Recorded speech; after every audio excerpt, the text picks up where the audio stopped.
Governor Telangana Tamilisai Soundararajan ने Secunderabad parade ground में यादगार शोहदा पर खिराज अकीदत पेश किया। सन 1971 में हिंदुस्तान और पाकिस्तान के दरमियान हुई जंग में हिंदुस्तान की फतह की याद में सिकंदराबाद परेड ग्राउंड में विजय दिवस की तकरीबात मुनक्किद की गयी। गवर्नर तमिलिसाई ने इस प्रोग्राम में बतौर मेहमान खुसूसी शिरकत की और ग्राउंड में वाक़ शोहदा की यादगार पर फूल भी चढ़ाए। इस मौके पर खिताब करते हुए उन्होंने अपनी जानों की परवाह किए बगैर कुर्बानियां देने वाले फौजियों को याद किया। हुकूमत तेलंगाना को तमाम सरकारी स्कूलों में विजय दिवस का एहतमाम करने का गवर्नर ने मशवरा दिया है। उनका कहना है कि ये प्रोग्राम इस तरह से मुनक्किद करने चाहिए कि हर तालिबे इल्म और हर नौजवान को फौजियों की कुर्बानियां याद रहे।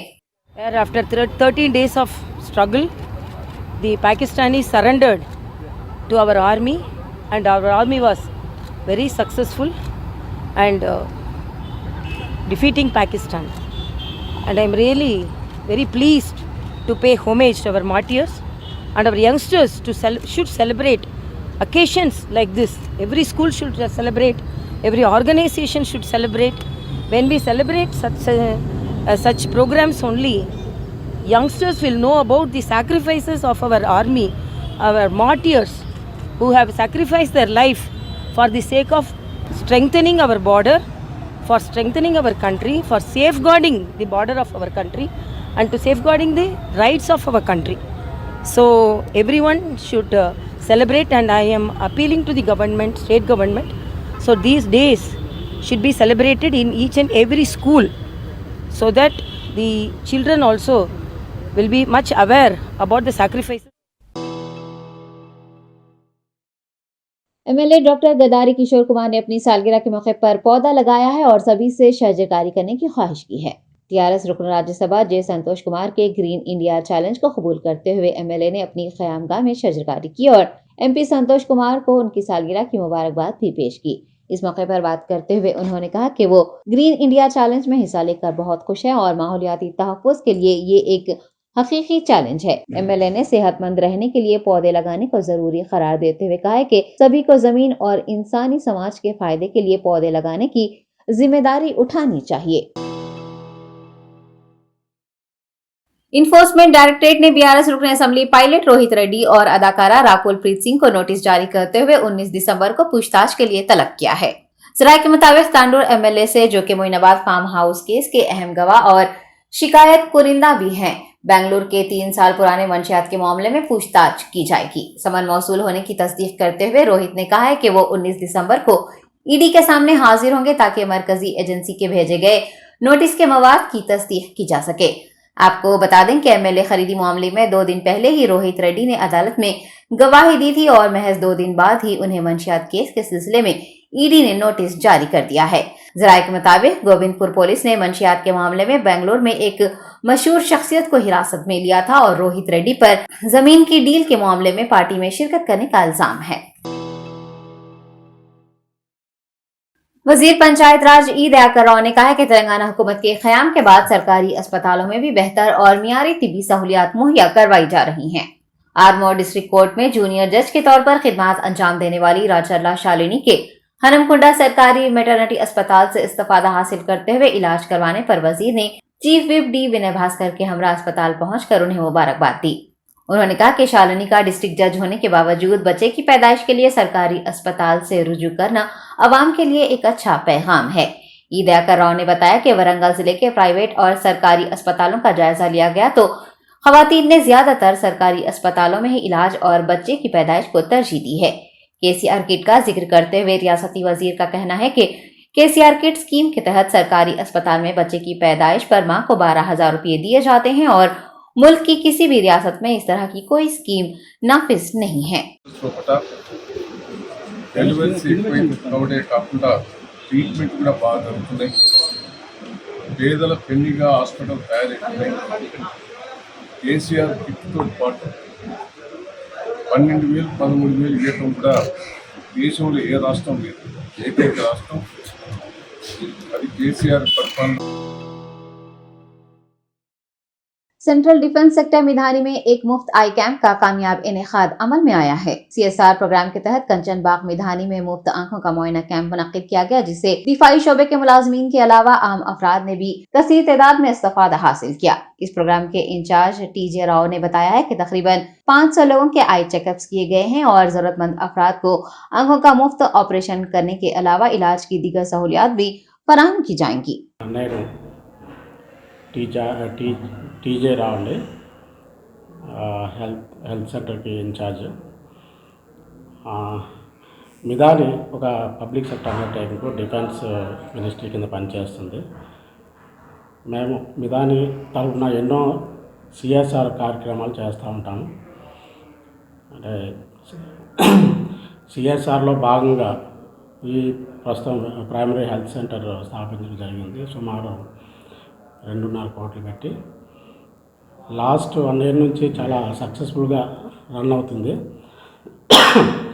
CSRలో భాగంగా ఈరోజు ఫస్ట్ టైం భారీ ఎత్తున ఫ్రీ మెడికల్ క్యాంప్ ఆర్గనైజ్ చేయడం జరిగింది.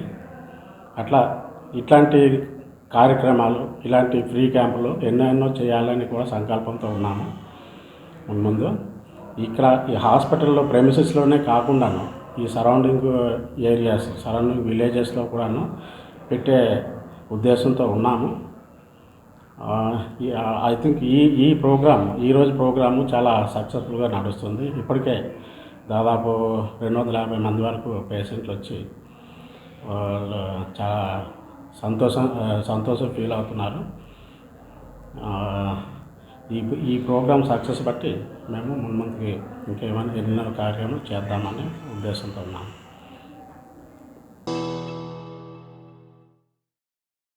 गुजरा सत्यवती राठौड़ और चमकुरा मल्ला रेड्डी ने नाचारम में 42 करोड़ रुपये लागती तेलंगाना फूड्स एक्सक्रूडर प्लांट का इफ्तिताह किया। Uppal MLA Bethi Subhash Reddy, Telangana foods chairman Rajiv Sagar ने भी इस प्रोग्राम में हिस्सा लिया। इफ्तिताही तकरीब से खिताब करते हुए वजीर सत्यवती राठौड़ ने कहा कि चीफ मिनिस्टर KCR खवातीन और बच्चों की बहबूद को तरजीह देते हैं और तेलंगाना फूड्स की हिंदुस्तान भर में एक खास पहचान है। उन्होंने बताया कि 1 से 6 साल की उम्र वाले बच्चों, हामिला खवातीन और शीरखोर बच्चों को इस ऑर्गेनाइजेशन के जरिए तग़ज़िया से भरपूर खुराक फराहम की जाती है और KCR फूड्स ऑर्गेनाइजेशन को मजीद तरक्की देने के लिए काम कर रहे हैं। सत्यवती राठौड़ का कहना है कि रियासती स्कीमों को मुल्क भर के लोगों तक पहुंचाने के मकसद से ही भारत राष्ट्र समिति तश्कील दी गई है। मिनिस्टर ने मरकजी हुकूमत पर खवातीन और बच्चों की बहबूद के महकमे को हकीर नजर से देखने का इल्जाम आयद किया।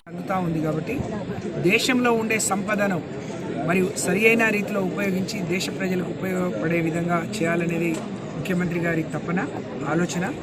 అందుకనే ఈరోజు ముఖ్యమంత్రి గారి వైపు దేశమంతా కూడా, KCR గారి వైపు దేశమంతా కూడా ఎదురు చూస్తుంది. ఈరోజు రాజకీయ శూన్యత ఉంది. బీజేపీ అధికారంలోకి వచ్చిన తర్వాత బలం కంటే మరి వేరే వాళ్ళను బలహీనపరచడం, వాళ్ళ మీద కేసులు పెట్టడం, ఎవరైనా కలిసి రాకుండా కేసులు పెట్టడం, మరి CBI, ED లాంటి అనేక దర్యాప్తు సంస్థల్ని జేబు సంస్థలుగా మార్చుకొని మరి అమాయకులను ఇబ్బంది పెడతా ఉంది. అధికారం అంటే ఏ కొందరికో లాభం కావడం, అధికారం రావడం కాదు. పేదవాళ్ళందరూ సంతోషంగా ఉన్నప్పుడే ఆ అధికారానికి సరైన నిర్వచనం, సరిగా ఉపయోగపడ్డట్టు అనేది ముఖ్యమంత్రి గారి ఆలోచన. అందుకనే ఈరోజు రాష్ట్ర వ్యాప్తంగా అంగన్వాడీలకు అమలవుతున్న కార్యక్రమాలన్నీ దేశం వ్యాప్తంగా కావాలని ఈరోజు 37,200 అంగన్వాడీల ద్వారా బాలింతలకు, గర్భిణీలకు, పిల్లలకు ఏదైతే కుర్కురే, బాలామృతం అందుతున్నాయో, పాలు అందుతున్నాయో, కడుపు నిండా ఒక పూట భోజనం అందుతుందో అది దేశవ్యాప్తంగా అందాలి అని అంటే KCR లాంటి నాయకుడు రావాలని మరి ప్రజలందరూ కోరుకుంటున్నారు. దానికి ఇప్పటి నుంచి శక్తి వంచన లేకుండా మేమందరం కృషి చేస్తామని చెప్పి తెలియజేస్తాం. तेलंगाना कांग्रेस के साबिक सदर पुनाला लक्ष्मैया ने बीजेपी कौमी सरबराह JP नड्डा पर तेलंगाना में जमहूरियत के फुकदान की बात कहने पर सख्त तंज किया है। सीनियर कायद ने JP नड्डा का मजाक उड़ाते हुए कहा है कि JP नड्डा जो मुल्क में 8 जमहूरी तौर पर मुंतखब हुकूमतों को गिराने वाली जमात का हिस्सा है, तेलंगाना में जमहूरियत के फुकदान की बात कर रहे हैं। लक्ष्मैया ने एक बयान जारी करते हुए गुज़िश्ता रोज करीमनगर के जलसे आम में नड्डा की तकरीर के पस मंजर में कहा कि बीजेपी ने 8 हुकूमतों को गिरा दिया, कई रियासतों में आम आदमी पार्टी व दीगर को बीजेपी में जम कर दिया गया और अब उसी के कायदीन जमहूरियत की बात कर रहे हैं। पुनाला ने मुल्क को मखरूज करने, ईंधन की कीमतों में इजाफा कर देने, काले धन की वापसी, मेक इन इंडिया की नाकामी, मुलाजिमतों की फराहमी व दीगर मसाइल पर मरकजी हुकूमत पर तंज किया है। उनका कहना है कि रियासती और मरकजी हुकूमतें अवाम की तरक्की को लेकर संजीदा नहीं है और अब लोग ही मरकजी और रियासती हुकूमतों को सबक सिखाएंगे।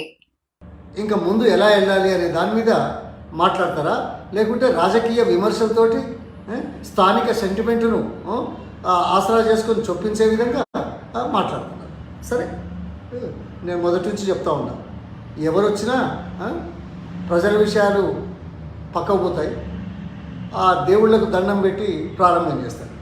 వీలైతే గుడికి వెళ్తారు, లేకుంటే సభరముట మొట్టమొదటి దేవుళ్ళకే నమస్కారం పెడతారు. కానీ దౌర్భాగ్యం ఏంటంటే ప్రతి మనిషిలో దేవుణ్ణి చూసే అవకాశం వాళ్ళు తీసుకోరు. వాళ్ళకి కావాల్సింది రాజకీయం, వాళ్ళకి కావాల్సింది అధికారం, వాళ్ళకి కావాల్సింది దోపిడీ చేసుకున్న డబ్బుతోటి భ్రమను పెట్టే విధంగా చేసే కార్యక్రమాలు. ఏమంటాడు ఇక్కడ, ప్రజాస్వామ్యం మీద ఇక్కడ ఉన్న కేసీఆర్కు నమ్మకం లేదని, ఒక దొంగ ఇంకో దొంగను దొంగ అంటున్నాడు. అదేవిధంగా కేసీఆర్, టీఆర్ఎస్ ప్రభుత్వం, టీఆర్ఎస్ నాయకులు బీజేపీని అంటున్నారు. ఇక్కడ ఏంటి, దొంగ దొంగ దొంగ అని అనడం ఇది మనకు సామెత, వాస్తవంగా జరిగిన విషయాలు. అసలు ప్రజాస్వామ్యం మీద ఈ రెండు పార్టీలకు నమ్మకం ఉందా? ఈ మాట ఆయన అంటున్నాడు నడ్డా. ప్రజాస్వామ్యం మీద నమ్మకం ఉంటే మీరు 8 రాష్ట్రాలలో ప్రజలిచ్చిన అవకాశం చేత ప్రభుత్వాలు ఏర్పడితే, ప్రభుత్వాలు కూలగొట్టిన చరిత్ర మీదైతే నిన్నటికి నిన్న గుజరాత్లో ఆప్ ఎమ్మెల్యేలను చేర్చుకునే పద్ధతి కనపట్లేదా? ఇప్పటికే దాదాపు 4 రాష్ట్రాలలో, ఏది మన ఆప్ యూనిట్ హర్యానాలో, గోవాలో, ఉత్తరాఖండ్లో, రాజస్థాన్లో మరి ఆప్ యూనిట్లను మీరు మెర్జ్ చేసుకోలేదా? ఒకవైపేమో పోటీ గుజరాత్లో, తర్వాత ఇప్పుడు గుజరాత్లో ఎన్నిక కాబడ్డ ఎమ్మెల్యేలను కూడా మెర్జ్ చేసుకునే ప్రయత్నం జరుగుతున్నది. అది ఇవాళ రేపు అవుతుంది, గతంలో 4 అయినాయి. కాబట్టి అసలు మీకు ప్రజాస్వామ్యంగా మాట్లాడే హక్కు ఉన్నదా? ఇటు కేసీఆర్కి కానీ అటు బీజేపీకి కానీ దురదృష్టం కదా. ఆ తర్వాత ఇప్పుడు విభజించి పాలించనేది ఇవాళ ఎంత గొప్పగా మాట్లాడుతున్నారే. తెలంగాణలో వచ్చి బీజేపీ అధికారంలోకి వస్తుంది, ఈయన కుటుంబ పాలన అంతమొందిస్తుంది, మేము చాలా చాలా చేస్తున్నామని చెప్పుకుంటూ మాట్లాడుతున్నారు. ఎట్లా? ఇప్పుడు నిన్న జరిగిన 2022 నవంబర్లో జరిగిన ఆయనకి డిసెంబర్ 5 కదా, ఈ డిసెంబర్ రిజల్ట్స్ ఏమున్నాయి తెలుసా? 6 అసెంబ్లీ స్థానాలలో బీజేపీ 2 మాత్రమే గెలుచుకుంది. ఆ రెండిట్లో కూడా అత్యంత తక్కువ మెజారిటీతో గెలిచారు. ఒక్క పార్లమెంట్ ఎలక్షన్కి పోతే ఒక్క పార్లమెంట్లో ఘోరంగా దాదాపు 2,80,000 ఓట్లతో ఓడిపోయినారు బీజేపీ. అది కూడా వాళ్ళు పరిపాలించే రాష్ట్రంలో. ఇందులో బీజేపీయేతర పక్షాలు నిన్న పార్లమెంట్ నుంచి వాకౌట్ చేశాయి. ఎందుకు అనేది ఆ తర్వాత పోదాం. బీజేపీయేతర పక్షాలు ప్రజాస్వామ్యాన్ని కాపాడడం కోసం, ప్రజల పక్షాన్ని ఉండడం కోసం ఏకమవుతున్న తరుణంలో పట్ల నిన్నటి బై ఎలక్షన్ రిజల్ట్స్ ఒక చెంపదెబ్బ. కేవలం గుజరాత్లో గెలిచారు విభజించి, ఆపు ఎంఐఎం ఈ 2 విభజిస్తే వచ్చారు. లేకుంటే వాళ్ళ పరిపాలన మీద వాళ్ళ సక్కదనం చూసి గెలిచారా? ఢిల్లీలో ఓడిపోయారు కదా, హిమాచల్లో ఓడిపోయారు కదా, 6 ఎమ్మెల్యేలకు 2 గెలిచారు కదా, అధికారంలో ఉన్న రాష్ట్రంలో కూడా ఓడిపోయారు కదా. అంటే దాని అర్థం ఏంటిది? సాధారణంగా అధికారంలో ఉన్న రాష్ట్రాలలో ప్రభుత్వాలు గెలుస్తుంటాయనేది బై ఎలక్షన్లో మనకు జనరల్గా చూసేది. అటువంటిది కూడా బీజేపీ పాలిత రాష్ట్రంలో ఓడిపోయారు. అటువంటిప్పుడు ప్రజాస్వామ్యం గురించి మాట్లాడే హక్కు ఏది పార్టీ ఫిరాయింపుల చట్టాన్ని తెచ్చింది కాంగ్రెస్ పార్టీ. దానికి పక్కన పెట్టేసి ఏకపక్షంగా, నియంతృత్వంగా, ప్రజాస్వామ్య పద్ధతులకు విరుద్ధంగా చేస్తున్న మీరు కరీంనగర్లోకి వచ్చి ప్రజాస్వామ్యం మీద మీరు మాట్లాడతారు. ఆయన కేసీఆర్ ఏమో సత్యపూసలాగా ఏదో ఢిల్లీకి పోయి మాట్లాడుతున్నాడు. ఇప్పుడు ఆపు ఎంఐఎం ఎలా అయిందో రేపటి నుంచి బీఆర్ఎస్ కూడా దేశంలో కానీ ఎక్కడ కానీ విభజించే ఓట్ల ద్వారా బీజేపీకి కొమ్ము కాస్తున్న విషయాన్ని ఇక్కడ ప్రజలు అర్థం చేసుకుంటున్నారు అనే విషయాన్ని నేను తెలియజేస్తాను. అయ్యా, మిగులు రాష్ట్రాన్ని అప్పుల పాలుగా చేశారని ఏదో మాట్లాడుతున్నాడు. అవునా? మిగులు రాష్ట్రాన్ని అప్పుల పాలు చేశారు కదా. ఎప్పుడు అయ్యా మీరు 9-8.5 సంవత్సరాలు ఇప్పుడు కళ్ళు తెరిచారా మీరు? కుంభకర్ణ నిద్రలో ఉన్నారా? అప్పులు చేస్తూ ఉంటే ఎఫ్ఆర్బిఎంను పక్కన పెట్టి అతి హుషారుతోటి ఉన్న చట్టంలో ఉన్న లొసుగులను అతి తెలివి కలవాడిగా కేసీఆర్ వాడుతూ ఉంటే ఇన్ని రోజులు ఏం చేశారు? ఎఫ్ఆర్బిఎం చట్టం తెచ్చింది మనమే కదా. ఆ చట్ట పరిధిలో కూడా చేయాల్సిన అవసరం ఉందా లేదా? దాన్ని పర్యవేక్షించాల్సిన అవసరం లేదా? అందులో ఉన్న లోపాలను సరిదిద్దాల్సిన అవసరం లేదా? ఇలాగా మీరు ఇప్పుడు 5 లక్షల కోట్లకు పెరిగింది, మొత్తం 70,000 కోట్ల నుంచి 5 లక్షల కోట్లకు చేరింది అప్పులు. ఈ భారం ఎవరి మీద పడుతుంది? వచ్చే తరాల మీద పడుతుంది. వచ్చే తరాలకు భవిష్యత్తు లేకుండా చేస్తున్నారు. ఇటువంటిది బాధ్యతాయుతమైన పార్టీ కేంద్రంలో ప్రభుత్వం చేస్తూ నిమ్మకు నీరెత్తినట్టు ఎందుకున్నారని అడిగితే మీకు సమాధానం చెప్తారా? లేదే. మీరంతే. మీరు కేంద్రంలో ఏం చేశారు? 8,000 కోట్ల అప్పులుండే మీరు వచ్చిన తర్వాత ఎన్ని లక్షల కోట్ల రూపాయలు అప్పులు చేశారో గణాంకాలు ఇవ్వాలా? లేవా? తెలియవా? ఇక్కడికి వచ్చి కలవల్లి మాటలు మాట్లాడితే అయిపోయిందా? కాదు కదా. అదేవిధంగా మరి మీరు మేము చేశామని చెప్పుకునేందుకు ఏమైనా ఉందా? లేదే. మీరు ఎన్నికల ముందు ఏం చెప్పారు? నల్లధనం లేకుండా చేస్తాం, అందుకే డిమానిటైజేషన్ అన్నారు. నల్లధనం 14,000 కోట్ల రూపాయల స్విస్ బ్యాంకుల్లో ఆ రోజు స్వాతంత్రం వచ్చే దగ్గర నుంచి ఉంటే, అంతకుముందు నుంచి ఉంటే, ఈ 8 సంవత్సరాల్లో మీ పరిపాలనలో 31,000 కోట్లకు చేరింది వాస్తవం కాదా? ఇది మరింత పెంచింది కాదా?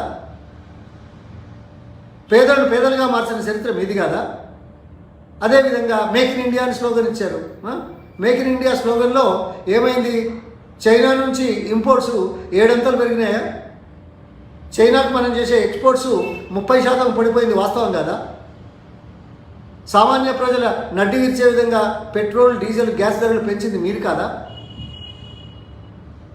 దీనికి పర్యవసానంగా ప్రజలకు ఏ రకంగా మేలు చేస్తారో చెప్తున్నారా? చెప్పట్లేదే. గ్యాస్ ధర ఎంతైంది? అదే 370, 400 ఉంటే 1,140 రూపాయలు పెంచారు. ఇది భారం కదా? పెట్రోల్, డీజిల్ ధరలు ప్రపంచవ్యాప్తంగా తగ్గుతున్న నేపథ్యంలో కూడా రాష్ట్రాలు కానీ కేంద్రం కానీ మీ పరిపాలనలో ఉన్నాయి, ఏమైనా తగ్గిస్తున్నారా? ఇంకా పెంచారు కదా. కేంద్రం అప్పుల ఊబిలో ఉంది, రాష్ట్రం అప్పుల ఊబిలో ఉంది. మీరు ఇక్కడికి వచ్చి గొప్ప మాటలు ఏం చెప్తున్నారయ్యా? ఊకదంపుడు ఉపన్యాసాలు తప్ప, అంతే కదా. कांग्रेस रुकने पार्लियामान कोमटी रेड्डी वेंकट रेड्डी ने कहा है कि उन्होंने वजीर आजम से अपने हल्के और रियासत तेलंगाना को दरपेश मसाइल के बारे में तबादला ख्याल किया है। भुवनगिरी एमपी ने मुलाकात का वक्त देने पर वजीर आजम का शुक्रिया अदा करते हुए कहा कि 20 मिनट तक दोनों के दरमियान मुख्तलिफ उमूर पर तबादला ख्याल किया गया है। कांग्रेस कायद का कहना है कि उन्होंने गुजरात में दरियाए साबरमती की तरह मूसा नदी की शक्ल बदलने की दरख्वास्त की। आलूदगी के सबब अवाम को दरपेश तिबी मसाइल से भी वजीर आजम को वाकिफ करवाया, जिस पर उन्होंने मूसा नदी की सफाई पर जल्द ही एक कमेटी कायम करने का वादा किया। कोमटी रेड्डी के मुताबिक उन्होंने हैदराबाद विजयवाड़ा नेशनल हाईवे की तोसी का मसला भी वजीर आजम के सामने रखा और जंगामा भुवनगिरी के दरमियान MMTS कायम करने की दरख्वास्त भी की। TPCC कायद ने जल्द ही KCR से मुलाकात करते हुए MMTS प्रोजेक्ट के मसले पर बात करने का ऐलान किया है।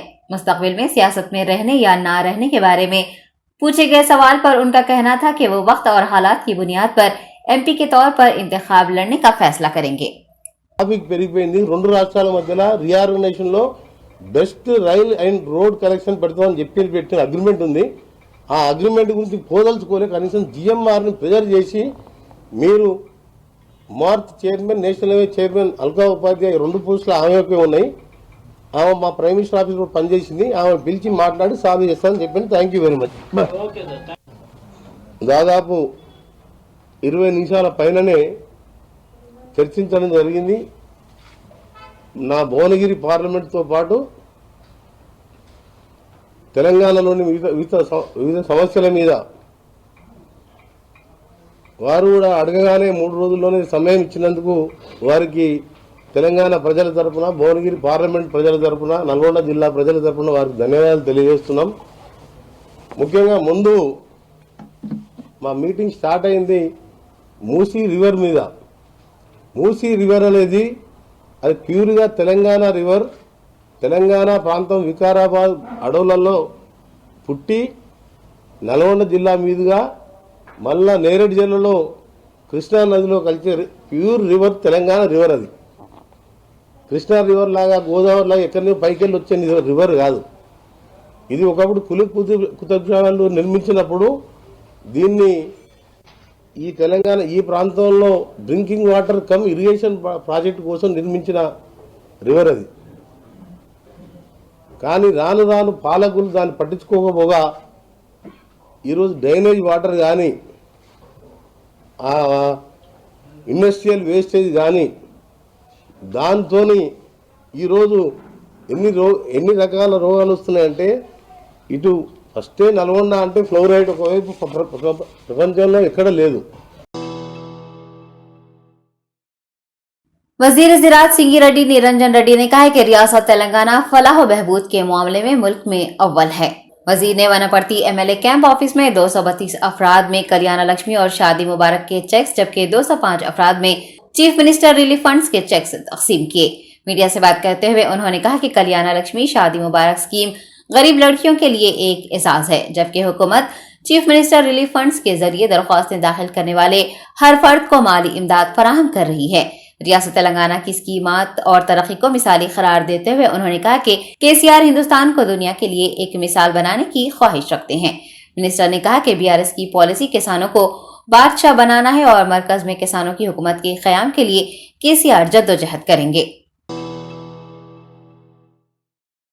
हैदराबाद कस्टम्स हुकाम ने राजीव गांधी इंटरनेशनल एयरपोर्ट पर एक मुसाफिर के कब्जे से 957 ग्राम सोना जब्त कर लिया है। तफसीलात के मुताबिक परवाज 6E025 के जरिए दुबई से आने वाले मुसाफिर के सामान की तलाशी के दौरान 24 कैरेट पर मुश्तमिल 957 ग्राम सोना बरामद किया गया है। हुकाम ने जब्त किए गए सोने की मालियत 46,53,508 रुपये बताई है। कस्टम्स हुकाम इस सिलसिले में मुकदमा दर्ज करते हुए मसरूफ तहकीकात हैं। अयोध्या में राम मंदिर के तामीराती इलाके में रक्स करने वाली खवातीन कांस्टेबल्स को मुअत्तल कर दिया गया है।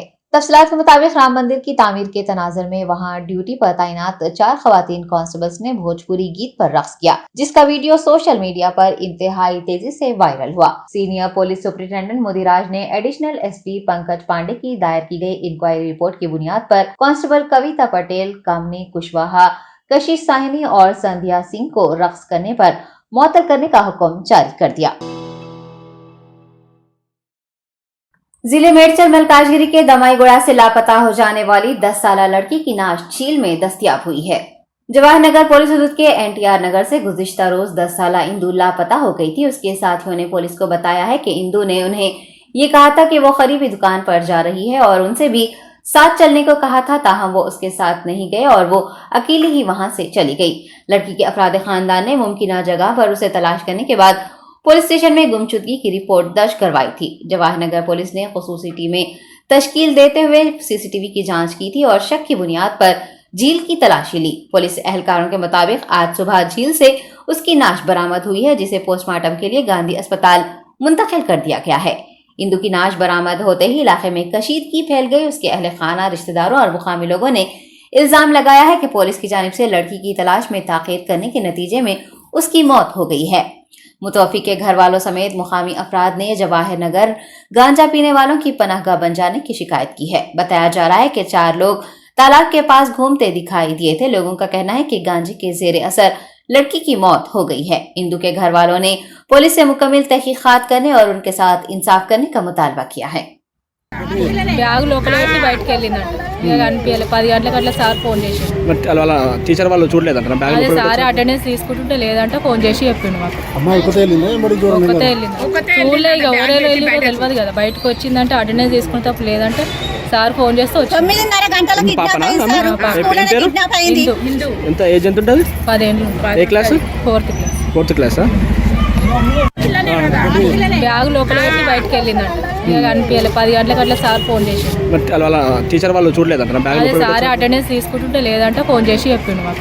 ఒక్కతే వెళ్ళింది, చూడలే ఇక ఎవరెవరు వెళ్ళి తెలియదు కదా। బయటకు వచ్చిందంటే అటెండెన్స్ తీసుకునేటప్పుడు లేదంటే సార్ ఫోన్ చేస్తే వచ్చి 9:30 గంటలకు ఎంత ఏజ్ ఎంత ఉంటుంది? 10 ఏళ్ళు। ఏ క్లాస్? 4th class. బ్యాగ్ లోపల పెట్టి బయటకు వెళ్ళిందంట, ఇక కనిపించలే। 10 గంటలకు అట్లా సార్ ఫోన్ చేసి, వాళ్ళ టీచర్ వాళ్ళు చూడలేదంట అదే సార్ అటెండెన్స్ తీసుకుంటుంటే లేదంటే ఫోన్ చేసి చెప్పిండు మాకు। सिकंदराबाद जिमखाना ग्राउंड पर विंटर उत्सव मेला 2022 का इफ्तिताह अमल में आया है। कंटोनमेंट बोर्ड सिकंदराबाद के सीईओ मधुकर नायक ने क्रिसमस त्योहार और साल नौ की आमद के पेश नजर लगाए गए इस मेले का इफ्तिताह अंजाम दिया। इफ्तिताही प्रोग्राम में deputy CEO Secunderabad cantonment Vijay Kumar बालन नायर ने भी बतौर मेहमान खुसूसी हिस्सा लिया। विंटर उत्सव मेला 1 माह तक जारी रहेगा। एक ही छत के नीचे आवाम को हमा अक़साम की अशिया दस्तयाब रहेंगी, जिनमें खिलौने, जेवरात, सजावटी साजो सामान, मलबूसात शामिल हैं। विजय कुमार नायर ने आवाम से इस विंटर मेले से इस्तेफादा हासिल करने की ख्वाहिश की है। मैं विजय कुमार नायर, उप छावनी अधिशासी अधिकारी सिकंदराबाद छावनी। आज किस्मत से हमें ये मौका मिला कि ये जो उत्सव है यहाँ का, उसको उद्घाटन करने का। यहाँ पे बहुत सारे चीज़ें रखे हैं इन्होंने, जैसे कि एक एनिमल्स का एक चित्रीकरण किया हुआ है, काफ़ी बहुत ही अच्छा है ये। इसमें कुछ 3D इफ़ेक्ट्स भी दिए हैं और कुछ अनोखे एक शब्दावली भी हुई, ताकि अभी तो ये चल रहा है, उनका काम चल रहा है अभी, लेकिन आने वाले दिनों में ये एक बहुत ही मेजर अट्रैक्शन रहेगा। ये कहाँ रखा गया सर? ये हमारे जो ग्राउंड है, हमने एक जिमखाना ग्राउंड पे इनको एक लीज के तौर पे दे दिया है 30 डेज के लिए, और इसमें कैंटोनमेंट की भी एक रेवेन्यू बढ़ेगा इसके कारण, और साथ ही साथ कैंटोनमेंट में जितने भी लोग हैं उनके लिए एक नया एक आकर्षण है। साथ ही कैंटोनमेंट के जिले रंगारेड्डी के बडंगपेट म्यूनिसिपल कॉर्पोरेशन की मेयर प्रजीता नरसिम्हा रेड्डी ने अहदेदारों को अवामी मसाइल की निशानदही करने और उन्हें जल्द अज जल्द हल करने की हिदायत दी है। मेयर प्रजीता नरसिम्हा रेड्डी की जेर सदारत एक इजलास मुनक्किद किया गया, जिसमें कई मसाइल समेत बजट की मंजूरी पर बातचीत की गई है। इजलास में हिस्सा लेने वाले कॉर्पोरेटर्स ने मुताल्लिका डिवीजन के अवामी मसाइल से मेयर को वाकिफ करवाया, जिस पर उन्होंने हुकाम को जल्द अज जल्द मसाइल हल करने को कहा है। महकमा बरकी के ओहदेदारों ने भी बडंगपेट कॉर्पोरेशन में स्ट्रीट लाइट्स की तनसीब की दरख्वास्त की है। इजलास से खिताब करते हुए मेयर ने कहा है कि पीने के पानी की पाइपलाइनें बिछाने के काम मुकम्मल होने पर सरबराही ऐप का मसला हल हो जाएगा। Deputy mayor Abram Shekhar, commissioner Krishna Mohan Reddy, DEE Ashok Reddy, Jyothi, corporators, corporation members, HMWSS के ओहदेदार व दीगर ने इजलास में शिरकत की। అన్ని డివిజన్లలో కార్పొరేటర్లకి సమానంగా అభివృద్ధి చేయడానికి ఫండ్ కేటాయించడం జరిగింది. జనరల్ టాపిక్స్లో కూడా కొన్ని అంశాలను చేర్చి వాటిని కూడా పరిగణలోకి తీసుకోవడం జరిగింది. దీనికి సభ్యులందరూ ఏకగ్రీవంగా తీర్మానం ఆమోదం తెలిపినారు. ప్రతి డివిజన్కి ఆ డివిజన్ సమస్యలను బట్టి ఎలక్ట్రిసిటీకి కానివ్వండి, వాటర్కి కానివ్వండి, రోడ్స్కి కానివ్వండి, ప్రతి ఒక్క దానికి పెట్టడం జరిగింది. దాంట్లో కూడా శానిటేషన్ డిపార్ట్మెంట్ నుంచి కూడా స్వచ్ఛ సర్వేక్షణ దానికి సంబంధించి కూడా అంశాలను చేర్చడం జరిగింది. మరి గవర్నమెంట్ స్కూళ్ళు, హాస్పిటల్స్లో కూడా మెయింటెనెన్స్ అనేది ఎవ్రీ వీక్ ఒక రెండు మంచినీరు సమస్య అనేది అన్ని కాలనీలకు నీటి పైప్ లైన్ వేసినప్పుడు పక్కనున్న డ్రైనేజ్ సిస్టమ్ దెబ్బతిని చాలా ఇబ్బందికరంగా మారుతుంది. రోడ్డు వేయాలనుకొని వేసినప్పుడు మళ్ళీ వాటర్ పైప్ లైన్ కోసం తవ్వడం అనేది కూడా చాలా ఇబ్బందికరమైన విషయం. వాటిని కూడా పునరావృతం కాకుండా డిపార్ట్మెంట్ వాళ్ళు చాలా జాగ్రత్తగా చేయాలని కూడా కోరడం జరిగింది. లైట్స్ అనేది కూడా మెయిన్ ఇంపార్టెంట్ అయిపోయింది. రాష్ట్ర వ్యాప్తంగా ఎలక్ట్రిసిటీ డిపార్ట్మెంట్ నుంచి లైట్లు కోరున్నాము. మనకి బడంపేట కార్పొరేషన్కి కావాల్సిన రిక్వైర్మెంట్ కోరున్నప్పటికీ షార్టేజ్ వల్ల, అంటే న్యూ లైట్లు ఇవ్వడానికి షార్టేజ్ ఉందని చెప్పేసి కొంచెం ఇబ్బందికరమైన పరిస్థితి ఉంది. ఎలక్ట్రిసిటీ డిపార్ట్మెంట్ నుంచి కోరుతున్నా నేను, మినిమం ఇప్పుడు ఈ కాలంలో, ఈ వర్షాలు కానివ్వండి, చలికాలం కానివ్వండి, ఎండాకాలం ఏదైనా సరే, ఒక ఏరియా అన్నప్పుడు ఆ ఏరియాలో ఈవినింగ్ టైంలో రాకపోకలు ఇబ్బందికరం అవుతున్నాయి. అంతేకాకుండా చిన్న చిన్న యాక్సిడెంట్స్ కూడా అవుతున్నాయి. ఎలక్ట్రిసిటీ డిపార్ట్మెంట్ వాళ్ళకి ఒకటే మేమందరం కోరేది ఏంటంటే, కార్పొరేటర్ల తరఫున, మేయర్ తరఫున వీలైనంత వరకు లైట్స్ ఇవ్వండి. ఫస్ట్ ఒక ఫ్లోరే అనుకున్నాము, దానికి మళ్ళీ 2 ఫ్లోర్లు చేసి బడ్జెట్ చాలా అయింది కాబట్టి ఉన్న లెంత్కి ఇచ్చిన బడ్జెట్కి అంతవరకు వర్క్ అయిపోయింది. ఇంకా మినిమం చిన్న చిన్న వర్క్స్ ఉంటే అవైనా నెక్స్ట్ మీటింగ్లో తీసుకొని కంప్లీట్ చేయాలని అనుకుంటున్నాము. కాకపోతే డోర్స్ అండ్ విండోస్కి సంబంధించి ఫర్నిచర్ లేట్ అయినప్పటికీ ఆఫీస్ అనేది ఒక ఫైనల్ లెవెల్కి తీసుకురావడానికి ప్రయత్నం చేస్తున్నాము. నెక్స్ట్ మీటింగ్కి బడ్జెట్ ఏమైనా ఇంక్రీజ్ అయితే దాన్ని పరిగణలోకి తీసుకొని మున్సిపల్ ఆఫీస్ కంప్లీట్ చేస్తాం. Council of scientific and industrial research और IICT के जेर एहतमाम 2 रोजा स्टूडेंट फेस्ट संयुक्ता 2022 का आगाज हुआ है. IPS officer DIG CID women safety wing Sumathi Badugula ने इस इफ्तिताही प्रोग्राम में बतौर मेहमान खुसूसी हिस्सा लेते हुए तुलबा से खिताब किया. Doctor PV Srinivas CTO Granules India ने बतौर मेहमान एजाजी इस प्रोग्राम में हिस्सा लेते हुए तुलबा से खिताब किया और उन्हें कई मशवरे दिए.